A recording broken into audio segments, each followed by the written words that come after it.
চুরির অভিযোগে তাকে গ্রেপ্তার করা হয়েছে বলে জানা গিয়েছে। গ্রেফতারকৃত ওই মার্কিন সেনা দক্ষিণ কোরিয়া নিযুক্ত ছিলেন, খবর বিবিসির। রাশিয়ার সুদূর পূর্বের ভ্লাদিভস্টক শহরে গত 2 মে তাকে গ্রেপ্তার করা হয়। সে সময় তিনি সরকারি সফরে ছিলেন না।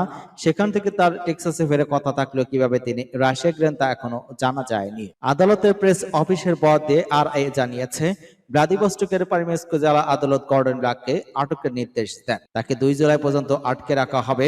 ন্যাশনাল সিকিউরিটি কাউন্সিলের মুখপাত্র জন কির্বি সাংবাদিকদের বলেছেন, যুক্তরাষ্ট্রের ওই ঘটনার পাশাপাশি রাশিয়ার সাথে সম্পর্কিত অন্যান্য বিষয় সম্পর্কেও অবগত। অন্যদিকে মার্কিন সেনাবাহিনীর এক বিবৃতি অনুসারে রাশিয়া গ্রেপ্তারকৃত ওই সৈনিক অপরাধমূলক অসদাচরণের অভিযোগে মুখোমুখি হচ্ছেন। মার্কিন সেনাবাহিনীর মুখপাত্র সিনথিয়া স্মিথ বলেছেন, রাশিয়া আটক ওই সার্জেন্টের বিরুদ্ধে অপরাধমূলক অসদাচরণের অভিযোগ উঠেছে। আমরা তার পরিবারকে বিষয়টি জানিয়েছি। মার্কিন পররাষ্ট্র মন্ত্রণালয় তাকে সব ধরনের সহায়তা দিচ্ছে। জানা গিয়েছে, রাশিয়ার কারাগারে আরো বেশ কয়েকজন মার্কিন নাগরিক আটক রয়েছেন। তাদের মধ্যে নির্বাহী দায়িত্বে থাকা অনেকে আছেন। আটক রয়েছেন ওয়াল স্ট্রিট জার্নালের প্রতিবেদক ইভান গাসকর্বি। রাফায় প্রবেশ করেছে ইসরায়েলি ট্যাঙ্ক। গাজা উপত্যকার পশ্চিমাঞ্চলের রাফা শহরে প্রবেশ করেছে ইসরায়েলি ট্যাঙ্ক। একজন ফিলিস্তিনি নিরাপত্তা কর্মকর্তা, একজন মিশরি কর্মকর্তা বার্তা সংস্থা অ্যাসোসিয়েট প্রেসকে এই তথ্য জানিয়েছেন। মঙ্গলবার গাজা সীমান্ত কর্তৃপক্ষের একজন মুখপাত্র এপিকে জানিয়ে বলা হয়, ইসরায়েলি ট্যাঙ্কের উপস্থিতি গাজা সাহায্যের সরবরাহ প্রধান পথ রাফা ক্রসিং বন্ধ করে দেওয়া হয়েছে। মিশনের কর্মকর্তা বলেন, অঞ্চলটিতে অভিযান সীমিত হবে বলে মনে করা হচ্ছে। ওই কর্মকর্তার পাশাপাশি আল আকসা টিভি বলেছে, ইসরায়েলি কর্মকর্তারা মিশরকে জানিয়েছে তাদের বাহিনী অভিযান শেষ করার পরে প্রত্যাহার করা হবে। রাফায় ট্যাঙ্ক অনুপ্রবেশের বিষয়ে অবশ্য মন্তব্য করতে অস্বীকৃতি জানিয়েছে ইসরায়েলি সামরিক বাহিনী। এপি জানিয়েছে, রাফা মিশর সীমান্তে নিয়োজিত ফিলিস্তিনি নিরাপত্তা কর্মকর্তা এবং মিশরীয় কর্মকর্তাদের নাম প্রকাশ না করার শর্তে এ তথ্য জানিয়েছেন, কারণ তাদের গণমাধ্যমের সঙ্গে কথা বলার কোনো অনুমতি নেই। এদিকে গাজার দক্ষিণাঞ্চলীয় শহর রাফায় ইসরায়েলি সামরিক বাহিনীর বোমাবর্ষণ অন্তত 15 জন নিহত হয়েছে। ফিলিস্তিনি গণমাধ্যম বরাত দিয়ে এই তথ্য জানিয়েছে কাতার ভিত্তিক সংবাদ মাধ্যম আল জাজিরা।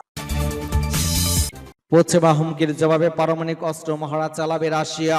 যুক্তরাষ্ট্র সহ পশ্চিমা দেশগুলোর বিভিন্ন উস্কানি এবং হুমকির জবাবে রাশিয়ার সামরিক বাহিনীকে কৌশলগত পারমাণবিক অস্ত্রের মহড়া চালানোর নির্দেশ দিয়েছেন দেশটির প্রেসিডেন্ট ভ্লাদিমির পুতিন। সোমবার এক বিবৃতিতে তথ্য দিয়েছে রুশ প্রতিরক্ষা মন্ত্রণালয়। বিবৃতিতে বলা হয়, রাশিয়ান বিমান এবং নৌবাহিনীর যৌথ উদ্যোগে দেশটির দক্ষিণ সামরিক অঞ্চল বিভিন্ন ভারী ক্ষেপণাস্ত্র খুব দ্রুত মহড়ার জন্য প্রস্তুত করা হয়েছে।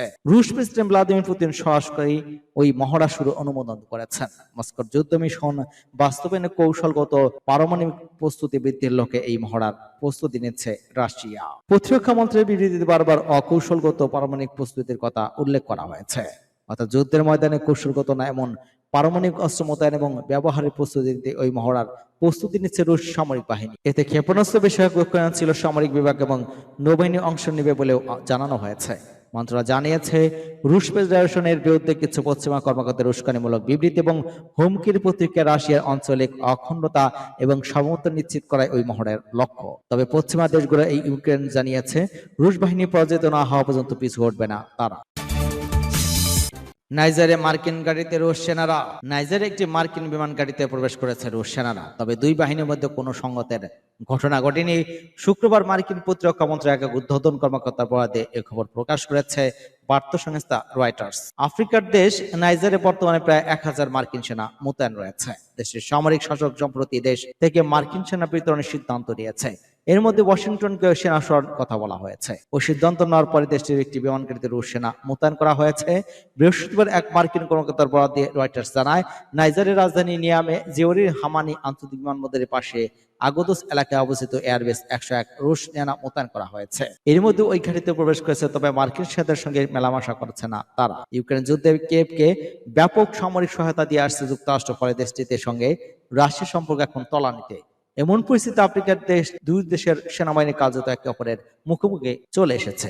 বিষয়টি মার্কিন কর্মকর্তা বলেছেন, পরিস্থিতি খুব একটা ভালো নয়, তবে স্বল্প মেয়াদে পরিস্থিতি নিয়ন্ত্রণযোগ্য। গত বছর নাইজের সামরিক অভ্যুত্থান ঘটে, তার মাধ্যমে পশ্চিমা মন্ত্রী প্রেসিডেন্ট মোহাম্মদ বাজুমকে ক্ষমতাচ্যুত করে রাষ্ট্রযন্ত্রের নিয়ন্ত্রণ নেয় দেশটির সামরিক বাহিনী। এরপর পরিস্থিতি পুরোপুরি পাল্টে যায়। দেশ থেকে পশ্চিমা সেনা সদস্যদের বিতরণের সিদ্ধান্ত নেয় সামরিক সরকার।